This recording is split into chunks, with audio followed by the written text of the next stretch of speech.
Guys, I couldn't fake it last week, but now we've all watched the weekend Super Bowl performance. Where do you think it ranks in our top 5 ranking of Super Bowls? Can't say like definitively where it ranks, but I can definitely say I think it's like top 5 of the last 11 years. Like, It's I don't know if I right. can give it a number, but It's like dang near right smack dab in the middle for me. I'm putting it right behind. I remember our number 1, 2, and 3 was like Beyonce, Madonna, Gaga. Then it was Shakira, I think. So I'm putting it after Shakira, J-Lo, and I don't remember what that push is, but that's what I'm gonna. Yeah, I think that makes Katy Perry go one back, and I think I'm fine. Yeah, I think it was probably Katy Perry. Yeah, I liked his more than Katy Perry, definitely. So I'm cool with it. it. On him so much, and I'm like, yeah, I don't get it. I think people are forgetting that this Super Bowl had very, very there was a fraction of the audience there. It's not like he could do the thing where he has all the audience people rushing to the crowd and you know, he worked with what he had, and I kind of like the different approach. Like, plus he's the Weeknd, so he wasn't gonna dance and do splits and stuff. He's known for singing, and he used the whole field, which people don't do. He used the whole field. I'm just in the field of like, it's not nearly as bad as people are saying, but I don't think it's like nearly as good as Anthony Fantano thinks also. What did Anthony Fantano say about it? He thought it was amazing. He thought it was awesome. He thought it was like, oh, this is awesome. He was like, I'm speechless. He really thought it was great. Yeah. I thought it was great. I was shocked. No, you thought it was very good. He thought it was amazing. He thought it was amazing. Shocked the day of when I saw people kind of slandering it. So I was like, what is there? I don't know what there was to slander. It was a show. I was entertained the entire time. People have such high expectations for no reason. Yeah. It's not like, as we found out last week, it's not like these Super Bowl shows have been consistent over the last 11 years. So I don't know what people are expecting. Yeah. They were entertained for 15 minutes and it was good. So. And I also have to say, before we get off this topic, I promised that I was going to make a poll because I was as we all know, I was very, very upset that I think you took an L on the Black Eyed Peas were forced. You took a big L. Can I finish, please? That the Black Eyed Peas were forced to be number 10. I thought it was blasphemous. I thought the general public would absolutely agree with my take that though their performance wasn't as strong as it could have been, they set the bar. And I felt slightly what's the opposite of vindicated? Embarrassed, perhaps? Because I think based on your poll, Nnamdi, they should have been 11. So based on the poll, they should have been 11. I think if you consider the poll, there was some empirical imbalances that went into it. That I don't even know if we can trust it anymore. But according to 32% of you, the Black Eyed Peas is the worst. So all y'all, forget all of y'all, man. Y'all don't got good taste in halftime show performances. They were all bad, the ones you put, so they don't matter. Whatever. Okay, let's get into it. Welcome to the 97 Demo Podcast, where we give you the latest in music, news, interviews, and much more along the way. I am Nnamdi Agwanwu. Noah McGee, what's up? I'm Avery. I'm gonna do it every week. Avery Dalal. His name is Avery Dalal. Maybe I'm trying to be like Madonna or something. Yeah, Madonna. Maybe I'm just trying to have one Avery. name. Just Avery. Just Avery. I feel like if you were like, I'm Dalal, I'd let that slide. But Avery is like 1,500 Averys out there. That's a lot. But no brown dudes named Avery. Ooh, good point. You guys, we have a lot planned today. So first, let me start off by saying we have 2 amazing interviews that you're going to hear later on in the show. One was with Eli Enis, who wrote a really interesting article about sort of the explosion of EPs that we've seen. He calls them mood EPs. I encourage you to stay on and listen to that. You can probably jump a couple minutes. If you look in the description, you'll see where that interview starts. Then we also talked to our good old buddy Grant about his recent reporting on Brent Faiyaz, who we actually got to talk to, and his article about James Blake, who we love, celebrating the 10-year anniversary of his self-titled debut. You can also look at the description to see when that interview starts. So know that that's coming. In the meantime, per usual, we're going to kick off our headlines.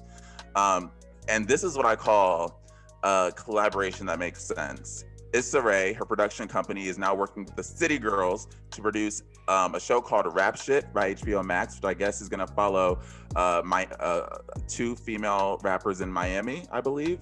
Mm-hmm. And this just makes sense. For one, I could see this show. I already see the show. It's going to be a comedy. It's marrying the lives of the City Girls, and that just sounds hilarious. And Issa Rae producing it, I'm like, oh, well, this is going to be a smash hit. I know it. It's just a perfect. Is she writing it or? I believe she's her production company, so I want to say she is probably. She wrote it. She wrote it. I mean, Issa Rae is already, we know from Insecure, she's an incredible writer, comedy writer specifically, but she's an incredible storyteller in general. And this is just a perfect marriage because obviously Insecure, it has its moments of ratchet music. You know, it's ratchet music, and they say that in the show, and I think it's just a perfect marriage. And it's gonna be funny. Yeah, I mean, Issa Rae is hilarious. So yeah, it's really obvious from Insecure that she has a deep reverence for rap music. So it'll be super fun to see her like explore that even further. It's specifically Black women, you know, making rap music. Like, exactly, you know. But, and I'm like, why hasn't this show been done before? That's the thing about Issa Rae. I think she has a very good like editorial sense of why doesn't this exist yet? Because reading the description of this show, I feel like this is going to be hilarious. And I'm like, why has no one thought about this? Everybody have Atlanta guests, but this just seems like I already kind of have visualized the trailer, and I'm like, I look forward to it. I'm excited. Issa Rae's hilarious. Insecure is one of the best shows of the last, you know, whatever. It's hilarious. The City Girls have their moments of being pretty funny too. Exactly. Oh yeah, I'm sure it'll be good. I'm excited. This kind of like a part two. Perhaps. Yeah, this kind of like a part two from last week, I guess you would say, or not a follow-up. Even a part two, because the part two of this Morgan Wallen story was the fact that even though he was canceled, his sales went up by like 300%. This is like a follow-up, I guess. Jason Isbell, country star, who I guess it was involved in Morgan Wallen's Dangerous album. I wonder how. Maybe he was featured, or maybe he wrote part of it. He wrote songwriter. Mm-hmm. Well, he's donating his profits to the NAACP, which is more than Morgan Wallen said he's going to do. So I'm sort of like... Didn't Morgan Wallen say he's going to... I think this is a quote. He's going to donate money to some, quote, awesome Black organizations. Okay. Am I making that up? Hold on. Keep talking. Yeah, that's... No, hold on. Pause. If that's what he said, we need to talk about it. Tells fans not to defend his racist language. It's like... It's interesting. Yeah, I know Nnamdi. It's crazy because I remember last week I was like, the only way is by like maybe he has to donate to somebody, you know, Black organization, NAACP. It's just interesting that this songwriter, it seems like it's taking more initiative than him, and even though he didn't even say anything, which I respect him for doing that. He don't want to be associated with that. Maybe it's not for the love of his heart. Maybe he's like, I just want to be associated with this guy. But Morgan Wallen, what you got next? Let me say why this is a big deal, honestly. Candidly, as a Black man, I never thought country music was for me. Yeah, I knew people saying that, country music was first, you know, Black people created it. I never thought country was for me because the industry as a whole, even though I know this is typecasting, stereotypical, for me, it always felt like a conservative, super Southern genre that doesn't like people like me, that like isn't made for people like, I'm not their audience. They don't pretend I am. I don't know if I'd be welcome to the Country Music Awards. Like that's sort of always what my psyche has been. And I will say, seeing what the industry at least has done in response to this has been really, really like, it's been very validating. It makes me feel like, okay, well, maybe I can give it a chance on a personal level. Like seeing that Jason Isbell, you know, was going to donate his profits to the NAACP, seeing people like Maren Morris speak out and say, no, this is the industry, we need to do better. And seeing even him, you know, from Morgan Wallen for his point, even though I think it may be a cleanup act, but seeing him tell his fans, don't defend me, I messed up. It does make me think, okay, well, maybe I can give country a chance. It almost makes me feel like we're going to see more Black country acts, you know, because let's not forget, just 2 years ago, Billboard removed Lil Nas X from the country chart because the country music industry didn't want a Black boy to be on the number one. But now it just feels like that 180 has been so swift. Yeah, and to follow up on what I just said a second ago, he released a 5-minute apology on YouTube during which he said, this is from a BuzzFeed article, says during the 5-minute video, Morgan claims that the footage of him saying the N-word was captured, quote, on hour 72 of 72 of a bender, and that's not something I'm proud of. He says he's accepted invitations from some, quote, amazing Black organizations to have very real and honest conversations. You couldn't remember the name of one of them? Some amazing ones, Nnamdi. Just some amazing ones, yeah. I mean, I wish him the best.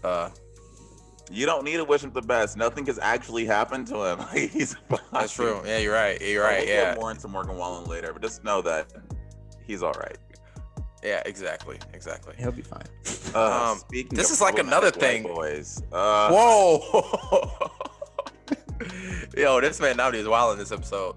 But this is an issue he was talking about, really passionate about last week. We actually discussed this a little bit during our discussion of ranking the Super Bowl halftime shows. Justin Timberlake has issued an apology 18 years too late for Janet Jackson. And like That was 20 years too late for Britney Spears. So Yeah, 20 years too late. Yeah, the Super Bowl, that Super Bowl show was 2003, right? It was 2003, so 18 years too late.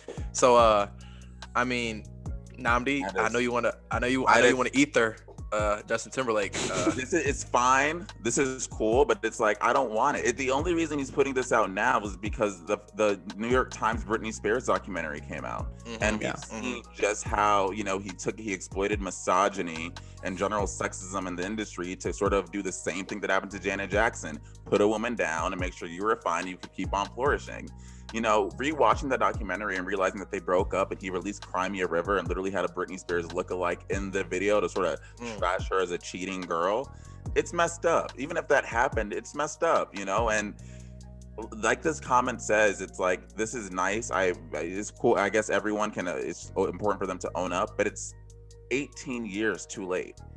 Janet Jackson happened. If I would prefer this come out like before your Super Bowl, you should have released a statement or video apology to Janet Jackson. Then it would have been more meaningful.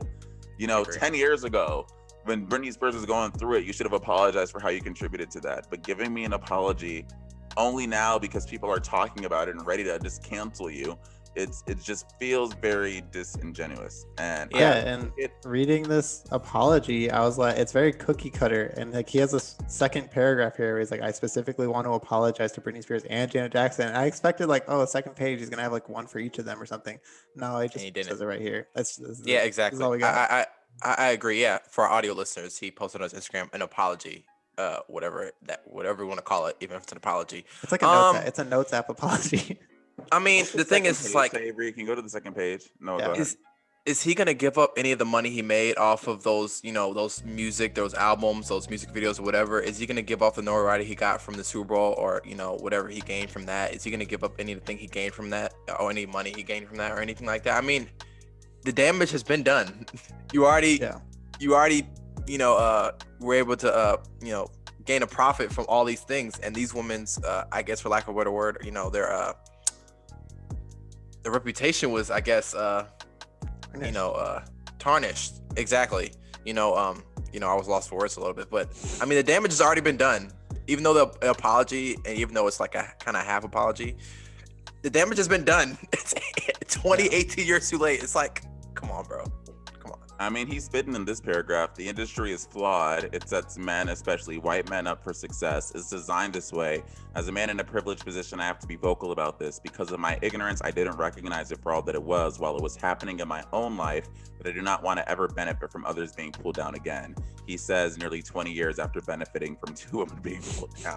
Exactly. The damage is already done. It doesn't matter. You already got the Super Bowl halftime show performance again, Justin. Thanks. You got a second one. He got a second one. Guys. You guys know he has a movie coming out soon too. So yeah, he's in a movie. How much of this is just cleaning up again? That's just why it just feels. I don't know. Let's get some more exciting news, new releases. I guess this is the movie of the week, I guess you would say. Judas and the Black Messiah. Their movie came out Friday night on the 12th, February 12th. And a soundtrack with a lot of great collaborations, a lot of great music on there is out. And I'm excited to listen to it. I've given a couple songs to listen, like the Nipsey Hussle Jay-Z song, a couple other songs. What other songs on there? Huh? The Her song? Doesn't her? The Her song? I think she does. Yeah, Fight for You. Nas has a song. ASAP Rocky, Masego, BG, the Chicago Kid, Lil Durk, G Herbo. There's a song called White Dave on there. I don't know how I feel about that, but I'm excited about it. I'm waiting to listen to this until I watch the movie. I'm gonna watch it tonight, but I'm waiting to listen to this. Yeah, part of me wants to watch it and then hear the songs in the movie and then listen to it again. But yeah. Well, I wonder if it's like a Black Panther situation where they're like maybe they're not in the movie. Well, some of the songs were in there, but not all of them. Okay. Gotcha. Yeah. I guess the second bigger release is a re-release. And we're gonna talk about it later in the pod as well. But Taylor Swift released "Love Story," which is the lead single off of her re-recorded "Fearless" album. We followed the whole Scooter Braun Taylor Swift master saga a lot on this podcast. The 30-second version is Scooter Braun masters her first 5 albums. He's now sold them to an investment company. Long story short, Taylor Swift doesn't actually own any of them. So she's re-recording all of those albums to regain sort of control. And she released the first single off of that new version. I haven't listened to it, but I do respect the hustle. And Yeah. I will say, look forward to seeing if that ends up being successful for Taylor Swift. And then I listened to this Erica Banks, Travis Scott, Busted remix. How was that? It was fine. I saw a Twitter post that was like, why didn't she get Nelly? And I asked the same question. I sort of think it would be amazing if she was able to convince that this would have went to number one if she could have somehow convinced Nelly to. You think Nelly making that kind of pull? You think Nelly going the one that's? I mean, it's his number sample. one? The song is his sample in True. the first place. Yeah, so I definitely think that if Nelly was on it, that would have been the blow up thing. But putting Travis Scott on it, this was like, okay, like Yeah. here's another rap song. Yeah. One I was excited about, Sid Missing Out. I'm a big Sid fan, big internet fan, but Sid fan too. This looks like it's just gonna be a solo release or whatever. It was good. You know, Sid's a great singer. She's one of my favorite singers out right now. She has a lovely voice. So yeah. Hey Sid. What's up? I have to shout out the Slow Tie album. Yeah, I've seen that around. It's so good. Like Slow Tie is such an interesting artist, but a lot of really great features, really good album. The songs are bangers. And then this Lucky Day EP was pretty good too. He's a song with Ari Lennox that I liked a lot. Really? And then yeah. Dope. And then Table for Two. Yeah, Table for Two. And I have to shout out JPEG Mafia or JPEG EP2. EP2. My brother told me, listen, I haven't gotten around to it yet, but he said Off of their first one called EP. The EP is called EP. Exclamation point. Exclamation point. Exactly. And I guess the last thing I'll do is 10 years ago, another 10-year anniversary. Y'all remember Friday, but from Rebecca Black when that came out, and all of our eardrums were never the same. She released. I'm really going off on this episode. What is going on with me? I'm sorry, guys. But she released a remix to it featuring, I think, like Big Frida and someone else. And Interesting. The strategy she took was interesting because instead of saying, I'm going to release this in a way that actually, people would like, she doubled down on like I don't want to say badness. It's just, you can listen to it and you'll see what I mean. She doubled down on the whole, like, you're going to hate this. It may be catchy, but you're going to hate it. She went through I respect it, though. She trolled with it, so I respect it. She went through it after that first song came out because, it was just one of those things she was a kid and wanted to make a song and people, like, destroyed her for it. Destroyed her for there's it. Actually, not that Anthony Fantano needs a plug, but he did a really good interview with her. It's interesting because that was like the beginning of like the social media, like making it into like obviously social media was around, but making it into the way where like it can destroy people's lives and artists' lives and people getting bombarded. It's kind of like, I'm not saying that's the beginning toxic. of it, but it was when it really started to become toxic, so yeah. And I feel like it was before streaming became like huge, so I don't even think she made a bag off of it because the song was everywhere. Like it went viral. Yeah. It was one of the first songs to really go viral. Like viral, yeah. So shout out Rebecca Black. We feel you, okay? I feel you. We may not have it on our playlist, but we remember you culturally. Hey, nah, we not. We not. Okay, so now it's time for those interviews I told you about. The first one you're gonna hear here is our friend Eli Enis. He's from the Scroll podcast. Check it out on Twitter, and we'll probably plug him in our description. But he released an interesting write-up about mood EPs, which is something you may not have noticed because they're not often promoted, but everyone from Taylor Swift to Justin Bieber to YG have all done, where they basically Halsey, where they basically release rearrangements of their music. Taylor Swift called it chapters. YG gave them different names, but it's a way to they come out with playlists. They're playlists. Playlists. Yeah. Playlists disguised as EPs to trick Spotify into putting them in better playlists. That are also organized by the label rather than themselves. Yeah. So. Specifically Spotify, it being by far and away, even though I'm an Apple Music guy, far and away the biggest streaming service on the planet. So yeah. Yeah, so take a listen to that. Enjoy. It was a good one. So Eli, thank you a lot for joining us. Like I sort of mentioned before, we were all super interested in your article about EPs. Last year, we talked a lot about sort of the explosion of this EPs and deluxes and different sort of ways to release albums and projects. And we figured this fit really well into that conversation. So my first question for you is, in your article, you start by saying the EP is going through an existential crisis. And I kind of wanted to just let you riff on what that crisis is and sort of how the EP has changed over sort of the last year. Yeah. Well, first of all, thank you so much for having me on. And thank you so much for reading my article and being interested in it. So I wrote another piece last year for Water and Music that was sort of about how the EP is shifting in the streaming age, specifically with Spotify, has kind of changed what an EP really is, and like it's changing what projects and albums really are altogether. But I noticed that there was a lot of artists who were releasing these 7-song projects. Because if a project is 7 songs in length, it goes into the album section on Spotify rather than the EP section. And a lot of artists are doing that because the way that Spotify, the UX design of it, like the way it's literally visually laid out, prioritizes albums above EPs. So that's one reason that artists are literally just choosing to not put out EPs, because fans will see the album first when they're on Spotify. And additionally, like EPs don't really track that well in the press always. More than ever, I think music journalists pass on covering EPs or profiling an artist around an EP rather than an album. So there's less of an incentive for an artist to release something that's labeled as sort of a tossed off half thought or afterthought, like an EP, rather than like a project, quote unquote, or an album or something. So those are just a couple of the reasons I noticed that EPs are seeming to fade a little bit, and these mood EPs that we're going to talk about are sort of like even more so devaluing what an EP even is. Again, on streaming, where EPs are bundled with singles, and singles often have multiple tracks lumped in with them. So it's like, what even is an EP anymore on Spotify? Yeah. And that's super interesting, because I feel like you mentioned EPs before used to sort of be like a precursor to a project, or maybe like a fun add-on a couple months or maybe a year after one comes out. But now it's just sort of like you're mentioning, sort of a marketing tactic. But to your point, you've talked about how mood EPs are sort of the thing. So can you elaborate on like what a mood EP is?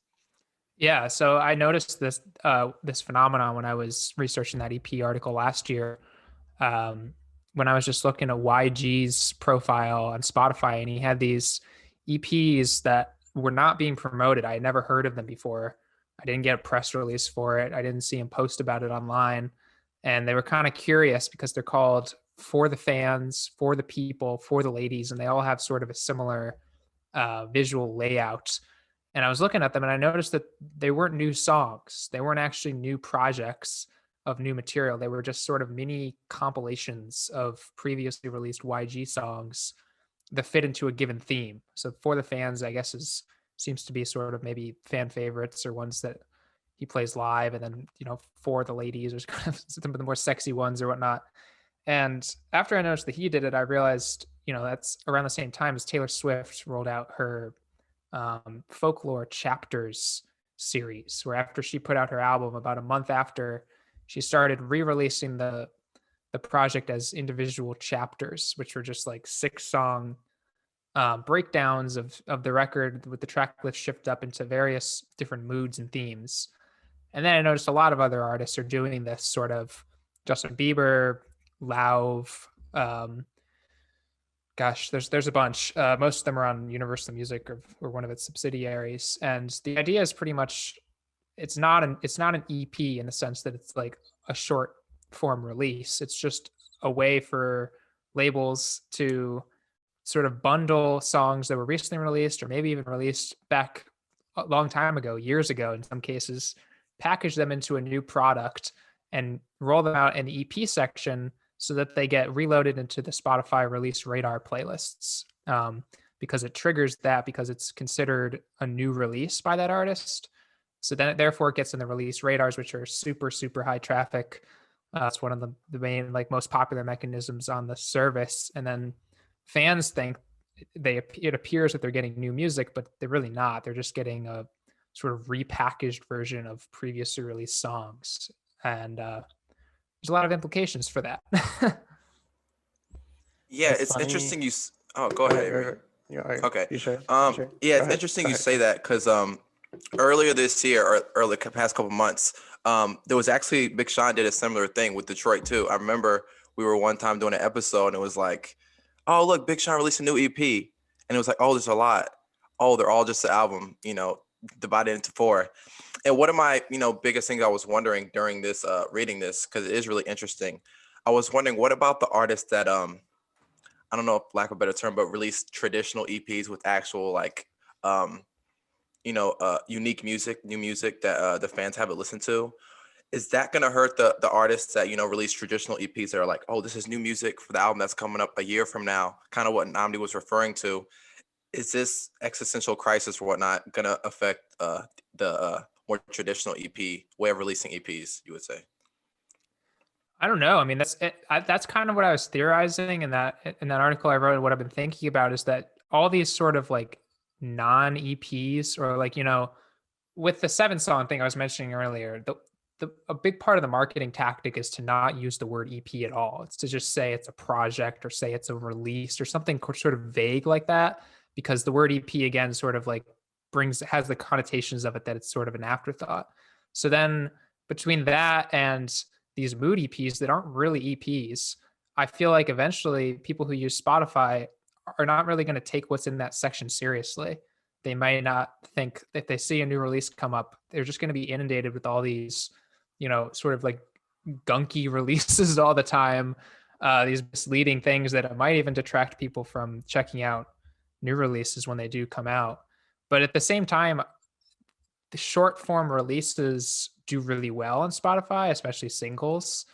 Like the streaming service rewards high output catalogs, and that often is in the form of singles. So like EPs are still well received in some cases. It's just like at a point where like the literal formats and like the function and like how EPs are defined are just being muddied a bunch. And personally, I think that these mood EPs are gonna, like you said, sort of devalue artists who are putting out genuine EPs going forward and sort of just make everyone confused.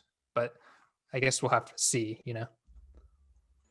And you wrote in the article too that like, I think it was a Halsey tweet where she was like, "Oh, word, cool. I didn't even know like that the label put this together." And when I was reading it, I was like, "Oh, these are basically just like playlists. Like I know Nnamdi and Noah and I all have like playlists based on how we're feeling or something like that." So it seemed kind of similar. Do you like foresee artists having problems with what the labels are doing in this instance creatively or in any sort of other way? Yeah, I mean, the Halsey tweet was really revealing because she was clearly not really in on this scheme. It happened and her label was like, "Oh, by the way, we did this." She's like, "Okay." And she was really funny and really sort of straightforward about it. I feel like artists kind of maybe feel either way about it. In terms of like some like Taylor Swift, that guy Jeremy Zucker, he put out, sometimes the mood EPs are like the Halsey one and sort of the Justin Bieber ones. They're literally designed to look like playlists. Like they have really like tacky album cover art that doesn't look like an EP art. It looks like a playlist artwork, and it's sort of compiled as, mini playlists. But in the case of Taylor Swift, in the case of Jeremy Zucker, they created a whole narrative around it to be like, oh, I imagined my album being, structured in these different ways, and this is a way for my fans to even get a new read on the record and develop a new relationship with it based on these new track lists. So like there's ways to do it that are kind of smart in that sense, and that it makes it seem like this creative move. And some artists might be into that, especially ones with like Taylor, who have everything she does is super calculated and has a narrative around it. But for some artists, it's just going to come across as really corny. And I'm sure some of them don't want that because it's not reflective of their catalog. It's not reflective of their actual body of work. So if someone goes on their Spotify page, it's like, what?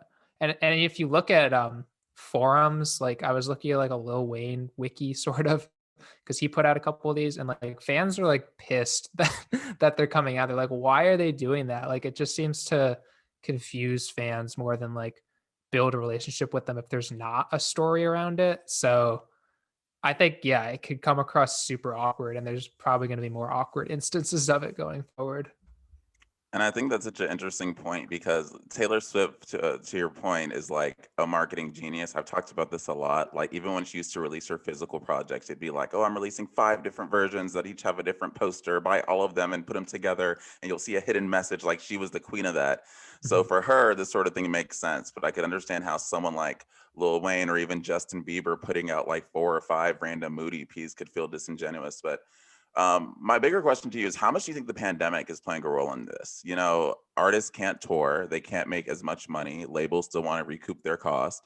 So, to the extent that this is just a way to milk a project for as much money as you can get out of it, how much do you think the pandemic has sort of led to this boom in mood EPs? I think it's been a huge factor in it.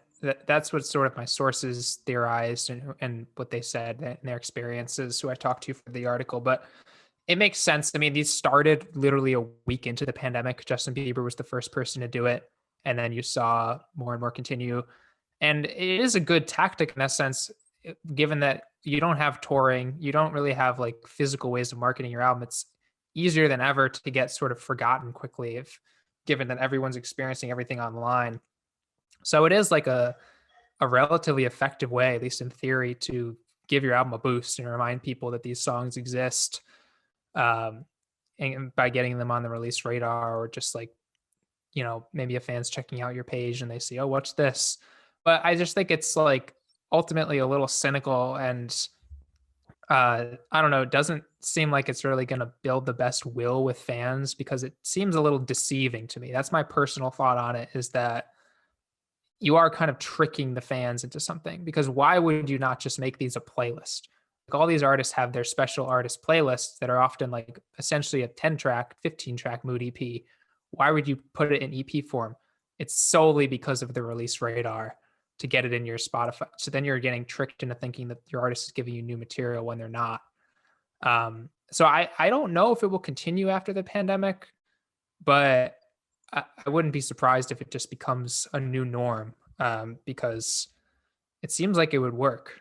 It seems that people continue to do it, so it's probably working to some extent. Yeah, that's kind of what I was going to ask in terms of like after the pandemic, will it continue? Because obviously in the past, it's been a year now since, the pandemic has been officially started. You've seen, artists finding creative and different ways of trying to keep their music relevant, whether it's TikTok and now EPs, or putting out a mixtape, or, whatever it is. There's different ways. I was kind of you kind of already answered it, but I was going to ask, like, do you see it continuing after the pandemic? Because, as we see every year or every couple of months, we see labels trying to find different ways to keep artist music relevant and in the forefront of people's minds and fans' minds and whatnot. So I think it's totally a Spotify thing. I think as long as Spotify continues to be the dominant force in the industry, the dominant way that labels are marketing their music, these are going to continue, because there's not really much of a point for these, as far as I can tell, on Apple Music, on Tidal, some of the lesser streaming services, because they don't have the same algorithmic playlists that Spotify does. On Apple Music, actually has a different category. They actually have a compilations category on their artist profiles. So sometimes if you look, these are showing up in the compilation section, which I think is a little more, genuine about what they actually are, because they essentially are just compilations. So I just think as long as Spotify is the dominant force, and the release radar playlists work the way they do, where they just sort of upload anything that the artist uploads that's new, we'll see this continuing. More so than just whatever's happening with the pandemic. And do you foresee Spotify doing anything about this? Like, because we all know Spotify likes to control their narrative. So do you see them controlling this in any way? It's a good question. I've heard, off the record rumblings that some people are aware. After I wrote this article, like, some people in the industry were chattering about it. It hadn't been written about before. That's why I was kind of surprised. I was like, oh, I guess no one's noticed this. All right, I guess I'll write about it. But I think once they see it, if they have seen it, the fact that labels are just doing this very, very on the low, especially a big component of this is they're, Taylor was promoting them, Jeremy Zucker was promoting them. These aren't being promoted a lot of the time. And I think that that's because there's nothing to promote. It's not new, but they're trying to be a little sly about it, I think. Obviously, Spotify's aware. They're seeing these massive artists put these new releases on, like they see what it is. But I think as it becomes more talked about and people start to realize that these things are happening more and more, I wouldn't be surprised if Spotify ends up changing the rules for release radar so that, labels can't just put up something and disguise it as new and have it go in there, because at some point it'll just be, what will even be the point of release radar if every label is doing this? Every artist is just constantly putting up old material in there. it's not going to be a great user interface for fans at that point to actually discover new things. So I think it could really snowball if Spotify doesn't step in. So I wouldn't be surprised, but I also wouldn't be surprised if they let it keep going for a while. Yeah. I look forward to seeing sort of where these mood EP goes, because I think even if Spotify does nothing about it, at a certain point, fans are just going to get tired of seeing repackaged music. You did write, though, that one strategy behind these, and just really quick, I want to get your thoughts on this, was to sort of revive and recontextualize, so sort of introducing a back catalog sometimes, maybe older songs, mixtape songs. And that I do feel is kind of creative. You know, if you release a new project and maybe you say, oh, I have older songs you may have never heard of, but, you know, maybe fit in this theme. I think that's sort of a different, you know, idea. So do you think there is a room for these sort of moody EPs to continue as far as being a part of a larger creative framework of, I guess, releasing music thematically, if that makes sense? Yeah, I mean, I don't think they're inherently cynical. And I do think that that is helpful. It is a helpful way to, again, like, you know, there's so much content out there. It's so hard for fans to dig through a catalog. It's intimidating. So yeah, it is a good way to reintroduce older songs. I just think that sometimes it could be really awkward. Like one of Halsey did a whole themes moody EPs run that was like repackaging her most recent album. And on one of them, it had like one of her songs that was like a huge hit from a few years ago. And to me, it was it was still in her top 10 on Spotify. So to me, that's just like, okay, you're just trying to juice that for streams. It's not like anyone who's listening to Halsey's new album, if they're a real fan, they definitely know that song. So I think like stuffing like huge, you know, if Lil Wayne were to put one and just put like a million in it, like that's kind of ridiculous. Like, you know, but if an artist were to do like, hey, these are deep cuts, here's a deep cut section of moody EPs. I think some of the YG ones are kind of like that. I think that's cool. But again, I think that they would function just as well in a playlist form. So the only reason they're EPs is, again, because of the Spotify algorithm, which I think is just like that's just eventually it's going to go awry, because again, everyone's going to start doing it. It's just going to be too much. But yeah, the idea of reintroducing older stuff is definitely cool. Before we wrap up, because we are going to wrap up soon, I do want to ask you about something that has nothing to do with this, but I think it'd be a really interesting person to talk to about. So on the topic of like re-releasing things, Taylor Swift announced she's gonna release her official first re-recording, Fearless, and I believe released the single Love Story.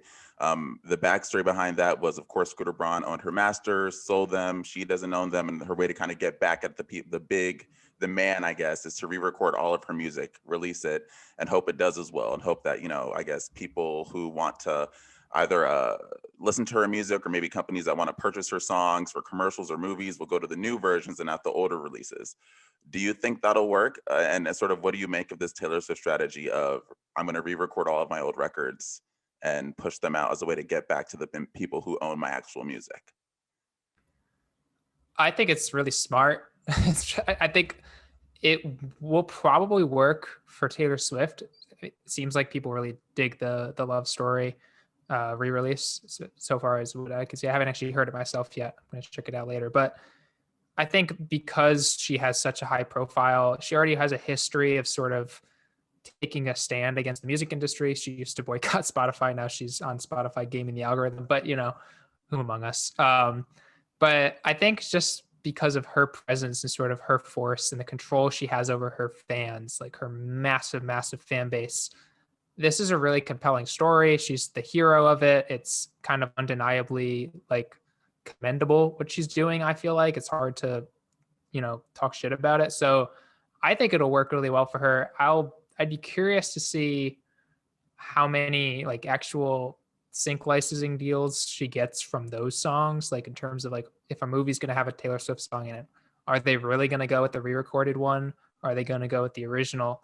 I think that really depends how actually good they sound, which I'm sure they'll sound pretty good, but like, I think we just have to wait and see, just to make sure that some of these don't sound really awkward. But I think people will follow in her footsteps. I think artists with a big profile can really benefit from it. But sadly, I mean, a lot of artists who are screwed out of their masters don't have the capital to actually re-record their songs properly.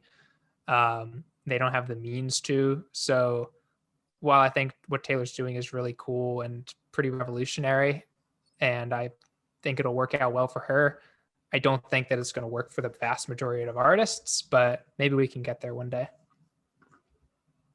Yeah, maybe. I look forward to seeing where that goes. But Eli, I think that was all of our questions for you. Thank you so much for coming on the pod and talking to us and letting us into the world of Moody Peas. We really appreciate it. Thank you so much for having me. This was really, really fun. I sincerely appreciate it. Yeah, thanks for coming on, man. Yeah, thank you. Sure. Do you have anything Thanks, to do you have anything to plug before you get off? Oh, I got a podcast called Endless Scroll where we review albums and talk about the music industry like you guys are doing. You can find us on Twitter. And you can find me on Twitter, Eli_Enis, if you care to see what I write and gab about going forward. Awesome. Thanks, man. Thank you. Yeah, thank you so much, guys. This is really cool.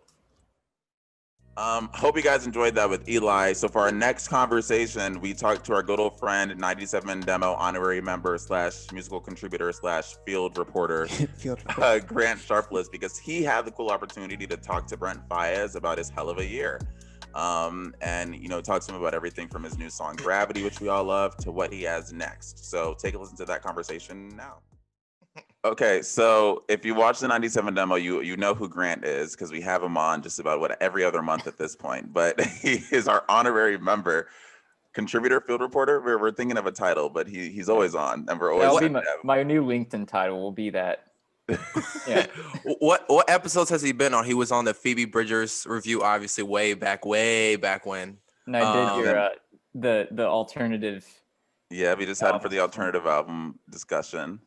Like 5 weeks ago already. Grant is pretty directly responsible for us interviewing Barty Strange, by the way. Yeah, I didn't want to say it, but much that's the truth. It's just not a lie. That is true. I brought him with me. There you go. Credit where credit's due.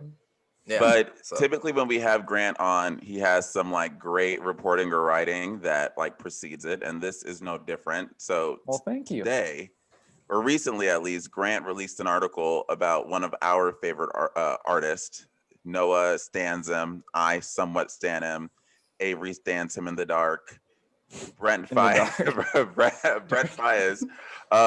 who we all pretty much love. And Grant had the opportunity to talk to him about, I guess, sort of the last year he had and some of the new music he released. So before we even get into the specifics, just how did this interview come to be? And 2, did you talk to him or was this an email interview? I'm curious about both of those things. Yeah. So I did talk to him. It was over Zoom, but he had his camera turned off, so I didn't actually get to see his face. That's so Brent. Yeah, typical Brent. So his publicist reached out to me with some new music of his, and she mentioned that he was working with Tyler, the Creator. That caught my attention. I was like, oh, this seems cool. And so it was Gravity that she sent me, and another song called Show You Off, which comes out next month, which is for International Women's Day in March. And so it was kind of based off of those 2 songs. And then he's also working on another album. And so I pitched it to my editor at Spin. He said, this seems cool. Let's do it. And we did it. And I talked to Brent for about, it's pretty short. It's pretty I think it was like 15 minutes. Yeah, he was super nice. Really cool guy. He was a lot of fun to chat with. Yeah. I guess I'll go. I guess I'll ask a question. Yeah. One of the things that I guess it's an interview. So. Oh, I'm sorry. I'm sorry. But Grant's the homie. But I guess one of the things I was wondering, because you mentioned it in there about how he's already released 5 EPs and one was like a actual side project and then like one official album. And that's one of the things I hear, seeing on Twitter. A lot of fans are like, where's new music? Where's new music? Da, da, da. And one of the things he talked about in your article, which I read, is like, it kind of all is kind of coming naturally. I guess, I don't know exactly what I'm asking, but I guess kind of, if you want to expand on that, kind of how he's talking about, music just coming naturally, because sometimes artists release music a lot, because they want to just stay relevant, and him is really, organic and whatnot. If you expand on that a little bit. Well, what I think's interesting about Brent is that he's only put out one studio album, but even though he's only put out one studio album, he still put out like tons of music. Like it's about like 5 EPs, and then he has a side project called Sonder as well that he's put music out under. And then on top of that, he's also like modeling for Calvin Klein and doing all this other really cool stuff that's like even outside of the music. So he's a busy guy. But like he's one of those guys where like, because I asked him about Sonder and I asked him about his third album, and he's very much like, yeah, we're just going with the flow. We'll see what happens. Like he's not forcing anything, I don't think, which I respect. I also saw you talked about receiving new music in your inbox. Is that something you're gonna get used to? What was that? Especially if it's like an artist as cool as like Brent Faiyaz. Okay. Oh, That's how you tweet. You tweeted oh, about yes, it too. Yes. Oh, yeah. That was just like a general thing. It was after, because I just got the new Julian Baker album, and it was kind of about that because I was just so excited. But I'm just excited to get new music in my inbox in general, because like I get a lot of emails, and a lot of them are just like publicists like, hey, my artist is releasing this song or this album or whatever. And that's something I never get tired of. I think it's so cool to just always be not bombarded, because that makes it sound negative, but like to get all this new music that, I don't know, is just waiting to be written about or listened to or discovered and whatnot. And I never get sick of it. Yeah, and you said the new song that he's coming out within a month is coming out on International Women's Day. Did you talk about like why he's deciding to come out with a song on that day? Like, is there like a responsibility he feels? Like what's going on with that? Mm-hmm. Yeah, he said, because I asked him about that, and he said you can't have the yin without the yang, because he said a lot of his music is primarily just about like being young and like partying and stuff. And so he's like, I wanted to do something a little more serious, like something, because as he said, you can't have the hard shit without the soft shit. And so I think he's like, I wanted to do something that's a little more like sentimental, something a little more earnest, I guess. And so that's what Show You Off is supposed to be. And it's supposed to be a song for women. I get so jealous at the fact that you get like all these emails. Like that is so cool. Like Thank you. you had Gravity in your inbox before it dropped. Like that's so cool. Thank you. But he talked to you in your article about sort of how he met up with Tyler and how that song came to be. I love both of those artists. So can you sort of elaborate on what he told you about how we ended up getting Gravity? Yeah. Well, he's been friends with Tyler for a while. I think they actually met up at the Grammys or something, is what I read online before I was talking to him. But they were friends, and Tyler was like, we should like collaborate or something or make music together. And so that's basically what surfaced, is they made Gravity. And I also asked him, I was like, Tyler the Creator, I'm like, is he really like wild like that? And he's like, oh, he is. He's really wild like that. He's crazy, but he's a genius. Because I feel like you see online videos of Tyler the Creator, and he is just absolutely batshit, and it's funny. But his music is also just so great. And so I think that's like maybe part of his process is just like goofing around and just seeing something cool that arises out of that. I mean, I don't know Tyler the Creator, but that's my theory. Did he talk about, and I don't know if he did, but did he talk about sort of how different of like how recording with Tyler the Creator maybe was different from some of the previous collaborations he's done or features he's done in the past? Oh, yeah, definitely. He said that usually he is the only singer in the studio, Brent is. And so because he's the only singer, that he just kind of gets to do his own thing. Nobody really like tells him what to do. He's a very like independent individual kind of guy. And he said usually he kind of likes to take like the helm of like his creative approaches, but he's like, Tyler, I just let Tyler do whatever he wants because I respect him so much. And that's not to say that he doesn't respect the other people he works with, but Tyler is just such a unique artist that he just likes to see where his mind goes. Yeah, interesting, because I think it feels like, I think a lot of us can say this, but like it feels like he's kind of becoming one of the it artists. You know, there's a lot of artists that start popping up and you start seeing them in a lot of music and more people talking about him. And it feels like that last year. It's been like that for Brent. And you kind of asked him about being included in the YouTube Black Voices Artist Class of 2021. I guess from what he told you, did he feel like, you know, everything's coming together for me right now? Things are kind of, you know, looking up. More people are noticing. I guess, how do you feel about being noticed like that? Oh yeah, he's totally, he talked about that for sure. He was like, because I was like, what other like projects are you working on right now? And he's like, so much. He's like, he thinks, he's like, this is my year. He didn't say that, but like something like akin to that. Like, this is my year. We've got a lot of stuff coming out. And he's like, everybody's, I think, going to start paying attention. And I have kind of seen that because like my fiance, like she watches a lot of TikTok, and that like Gravity was in a TikTok. And I was like, whoa, like, yeah, it's happening. I think people are starting to pay more attention to him. That's amazing. I look forward to seeing what's next for Brent Faiyaz. Is there anything, I always like asking this to music journalists because we actually did this with Phoebe and we got a really cool answer. Was there anything you talked about that didn't make the cut for the article? I know you're limited to a word limit. Was there any question or was there any interesting observation that didn't make the final article? Oh yeah, there were several things.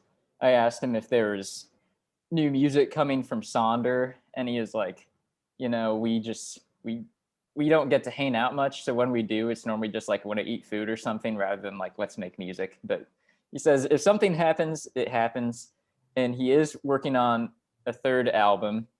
I don't think I'm really allowed to talk about it because then his publicist emailed me and she was like, don't talk about this. I was like, okay. But yeah. So that means more Brent music is coming. Yes. So okay, so we all love Brent. It's exciting. We look forward to seeing what else comes out of that. Now, there's another artist that we also love that you wrote about, and that is the one and only James Blake. And you sort of talked about the evolution he's had over the last sort of decade. So let's start there. When he first dropped, I remember one of his first singles. I remember I knew him as a producer, sort of an instrumentalist first. He didn't really sing that much in the beginning. When you consider how he was then to how he is now, what sticks out as far as how much he's changed since then musically? It's that I think, like we said, when he first came out, he was making like mostly instrumental stuff, and he like never sang. And if he did sing, it was usually just sampling his voice. And now, like, he sings on all the songs. Like, you think of him not just as producer, but also as like a vocalist and a songwriter. And I think that's kind of like not the disparity because it was like a natural evolution, but like between when you think of James Blake now and James Blake then, there's a kind of like the two sides of his coin where he first introduced himself as a producer. And as the years have gone on, we've also gone to recognize him more as a songwriter too. Yeah, that's interesting you say that because we've kind of loosely, because we talk about James Blake, you know, every once in a while whenever he releases something. And, you know, it's kind of interesting because with James Blake, and I think you're seeing there's some more artists now, he's not really in a box, I guess you would say. Like if you would say, what kind of music does James Blake make? I guess every little project he's done, even to like the little cover EP project he did, you know, it's called on a kind of all like different kind of music. I guess kind of, you know, going through this and writing this, I guess you would say, has he, in what way has he, you know, I guess evolved in terms of like he made this type of music then and now he's like not really in a box anymore. He makes music and, you know, works with all kind of artists, from rap artists to singers to, you know, musicians, whatever it is. Kind of talk about like the evolution of him as an artist and working with other artists as a whole. Yeah, well, he started out so small. He was just like a young producer in England, basically making minimalist dubstep music. And like, that's not what he really makes anymore. And then like his first album came out 10 years ago, and it was this very like, it was still pretty minimalist and very sparse, but like he was seen on all the songs, like I was saying. And when I was reading up on like interviews with him from that time period, he was like citing the XX as an influence. He was like, they warmed the seat for me because like without them, he might not be as big as he is. But like from that album onward, he just kept like expanding his sonic palette more and more. And his music started getting a little more grandiose. Like Overgrown, the album that he followed that up with, was basically, it was very similar to that first album, but it was just a little larger in scale. And then The Color in Anything was huge. It was like this sprawling, like hour plus album. I don't even remember how many songs are on it, but it's long. And, you know, he was collaborating with Bon Iver, and now he's working with like Kendrick Lamar and Beyonce and Frank Ocean and all these like super mega stars. And Assume Form, he just kind of like proved that, because like he had Travis Scott and Andre 3000 on that. Like, I think James Blake, like he was a very like he was like an unlikely celebrity. Like nobody expected him to be like a celebrity, but he's pretty much become one. And I think that his music reflects that with how much like bigger it's gotten. Yeah, kind of building off that. Obviously, you wrote about that first album and like that there's a reason it's so groundbreaking. Like what in that first album laid the groundwork for what was to come, where all these, like you said, megastars wanted to work with him? Like what was starting in that first album that is apparent now? Mm-hmm. I think it's that he could be so captivating with so little, because like his production, it was very like there wasn't like a whole lot going on. There'd maybe be like there's like a kick, like a snare click, his voice, and like some little like sonic production techniques that would like kind of like flutter over it with like some synths and stuff. But there wasn't really like a whole lot happening. And I think that's kind of what he became known for, was something that's a little more chill and stuff that kind of like gradually layers upon itself. Like he's not your typical like, all right, here comes the chorus, like that kind of guy. Like there are verses and choruses in his music, but like they kind of build on each other rather than just follow this like really rigid structure. I was muted. What? Sorry. Oh, you're fine. What genre do you think he is? I often wonder that with James Blake. He's done so much over the years. If you have to, I know I hate putting people in a box, but if you had to categorize him, considering he's done so many different sounds, what makes sense to you? I would probably say electronic or indie pop. I think he started out more electronic and he's gradually become more indie pop. But that's probably what I would say he is. And then in your article, one of the last things you write is that, and this is sort of building off of Avery's question, but without James Blake, the album, we wouldn't have, for lack of better words, James Blake, the artist we have now. Why do you think that is? Yeah. Well, when he was making those 2010 EPs, like that's not the music that we really know him for anymore. I mean, that's what he was gaining notoriety for, but like that's not what he does now. And so I think without that album, we wouldn't have albums like The Color in Anything or Assumed Form or Overgrown. Like we would maybe still have James Blake, the producer. We would never know he could sing. He probably would have never gone on to, you know, collaborate with like these stadium worthy artists. Like that first album, I think really cemented him as like someone to look out for. And not that those EPs were bad, like they were really good. But with that album, I think he really showed that he could not only produce, but he could sing and write songs. Yeah, I guess kind of going off of what you just said.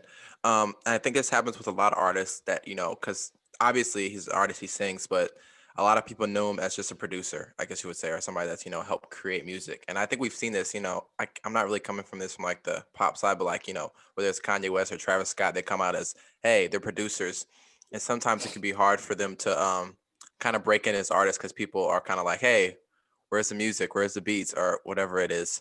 I guess in your, you know, in researching on this and writing it, was there any type of thing where you saw like a transition or a struggle from like, okay, he's becoming, you know, just looking at this song or album from producer standpoint to like, okay, he's a full-fledged artist who's, you know, in charge of, you know, the music, the beats, whatever drums are in there, and also the vocal part of it. Mm. So are you asking like if I could like see any like conflict between him like reckoning with himself as also like a songwriter? Yeah, I guess you can say that in terms of like, you know, I guess in terms of a transition, in terms of him coming more of like a full-fledged artist, like more all-around artist, in terms of not just looking at it as like a producer, you know, kind of looking at it as like a songwriter and a producer, because, you know, not every musician is like that, essentially. So Yeah. Well, I think what's interesting about James Blake is that he started out like he got classic piano training, and he's like a classically trained musician before he was a producer. And so I think he was already pretty sure of himself, like vocally and instrumentally, before he started doing like the sample based tracks. And so I don't think I mean, this is just me, but I don't think there was really conflict where he didn't seem sure of himself, because to me in his music, he's always sound sure of himself no matter what he's doing. And so I think that like the transition from producer to songwriter wasn't as rocky or conflicted as some people might think it could be. As we head out, I just want to know your favorite James Blake album. This is probably going to be another unpopular one. Oh yeah, I guess it wasn't recorded, but my favorite MGMT album is Little Dark Age. That's very unpopular. But my favorite James Blake album is probably The Color in Anything. I feel like a lot of people think it's too long, which I agree. It could be cut down, but like there are some songs on that are just so good. Like I Need a Forest Fire is probably one of my favorite songs, just period. And so I think for that reason, and there's like Points, Timeless, Love Me and Whatever, like those are all such good songs. And I think, yeah, that's probably my favorite one. I think most people would probably say Overgrown. Now the flip, well, I'd say Assume Form, but on the flip side, what do you think is his strongest album? Strongest album?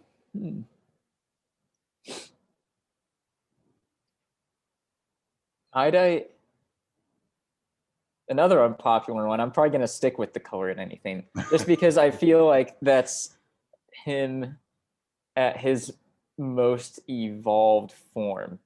Like in terms of just like the trajectory that he's had as a musician from like self-titled, Overgrown to Color in Anything. Like I think of those albums kind of like a trilogy, and as The Color in Anything is like this grand finale of that trilogy. So I think that's him at his strongest point. I mean, I like all of his albums, but I think it's his best.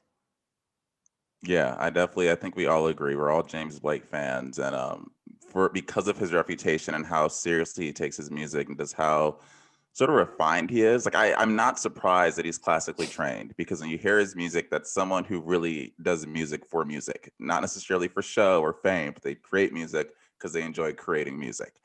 And I can tell that's sort of James Blake's MO. So Grant, as always, it's a pleasure to talk to you about your reporting. I look forward to seeing who you interview next, because there's just always someone cool with you. So I can't wait to see who's next. Yeah, thank you so much.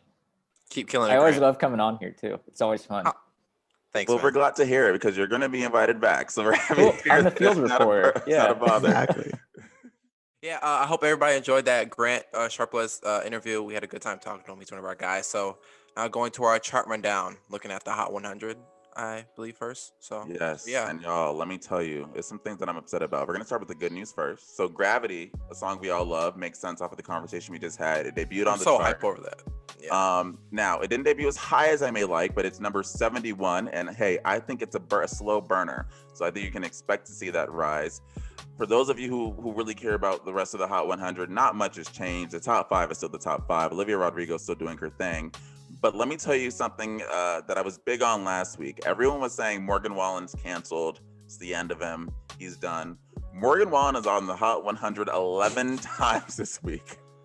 11 times. And I believe more than half of the times it's songs that have gained in streaming over the last week. So you have to remember, gone are the days where an industry or a label can cancel you. They really can, but gone are those days. Now it's about fans. If your fans stay behind you, you'll see it. Because if you control F Morgan Wallen on this chart, he is all over it. I don't want to do that. I don't even want to disappoint myself and do that. I guess for better or for worse, the whole thing has created like interest.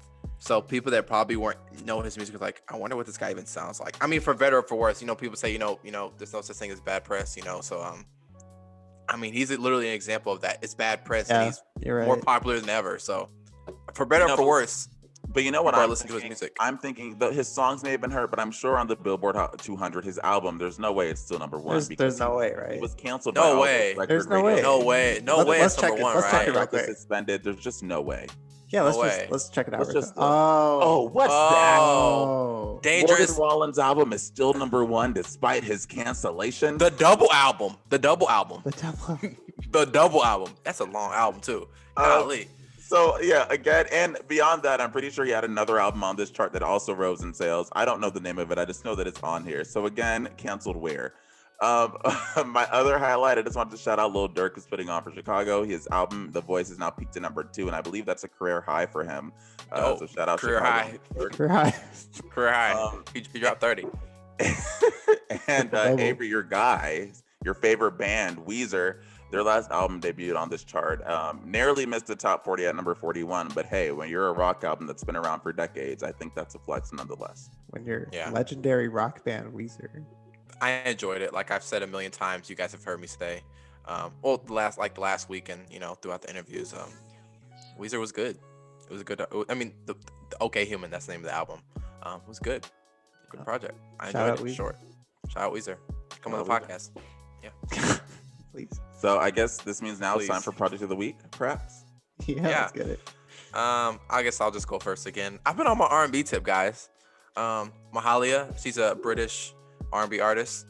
Yeah, man, she's great. This is her, I think 2019. I'm not really sure if I remember 2018, 2019. 2019.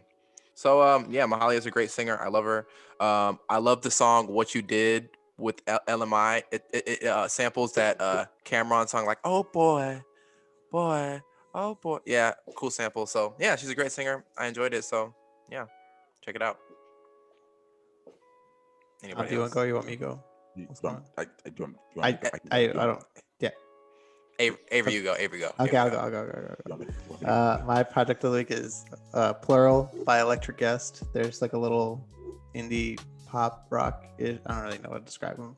Indie pop. It's music. That It's sounds music. all right. It's music. It's good music. It's music. I was gonna do this came out in 2017. I was gonna do their third album, which came out like a couple of years ago, but it wasn't as good. So I just kept it at this one because I've been listening to them a lot recently.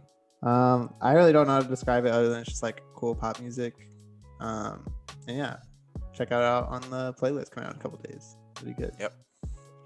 So, my album, anyone who knows me know this may be surprising, but mine is Drake. If you're reading this, it's too late. Anniversary was a couple days ago. Yeah, so its 6th-year anniversary was February 12th, a couple days ago. So I was like, you know what, let me re-listen to it because I actually did not like this project when it first came out, and I used to slander it quite often. And I used to see people say, oh, it's one of Drake's best albums. And I used to say, no, it's not. I don't even like it. It sounds disjointed. I'm not a fan. And I re-listened to it, and I don't know what was wrong with me. I think it's a perfect example of an album that aged super, super well, because I had to sort of create an explanation for myself about why I hated this when it first came out and liked it now. And then I went on Billboard and I looked at like what was big back when it came out. And in 2015, we were coming right off the end of like the trap era. You know, like Ray Strimmer was still huge. Like I think Only and Truffle Butter were like all over the charts at that time. Like it was a very much so a fast-paced rap sort of era that we were still in. And if you're reading this Party rap. Yeah. And if you're reading this is too late, was sort of in the era of like your J. Cole and To Pimp a Butterfly, Kendrick, who were slowing things down and focusing more on their actual rap ability. But for Drake, I didn't expect it from him. So I remember, I'll never forget, I was driving to Mizzou for my tour when I listened to this album and I hated it. And I re-listened today and I loved it. I thought it was a fantastic album. I sort of think mixtape. I think it's Drake's best non-album now. That's like my new hot take. Not album that he sold and went number one with. Okay. I think Yeah. I think it's his best non-album, technically. It's just I know. We just finished talking about call it a project instead of whatever. But Drake was doing that before it was cool to not call an album an album. That's That true. is That's true. That's true. Drake gets credit for one thing. Drake gets credit for one thing. I want to give it a re-listen. Re-listen. Yeah. Because a lot of people love it. So I encourage you to. I think time really helped it it doesn't help the fact that I didn't like so many Drake songs that I like on its own. I didn't realize came from this album. Like Six God, Know Yourself, Used to, Know Yourself. Legend, Know Yourself? I love Jungle. Know Yourself. Yeah. It's on here. Running through the. Whoa. So Yeah, so. shout out Drake. And Jungle too. That's another one. Noah, you know what I'm gonna re-listen to soon? My What? annual. I'm gonna listen Testing to by A$AP Rocky. Testing by I A$AP will Rocky. go to the grave saying that is probably his best project. Look, I tell. Did you used to hate it? Who used to hate that album? Someone hated that Avery album. always hated it. Avery, I I've always never loved it. liked it. Avery hates it. Avery Look, hates it. I'm more open to liking it now. But So I want to like. and that's the thing.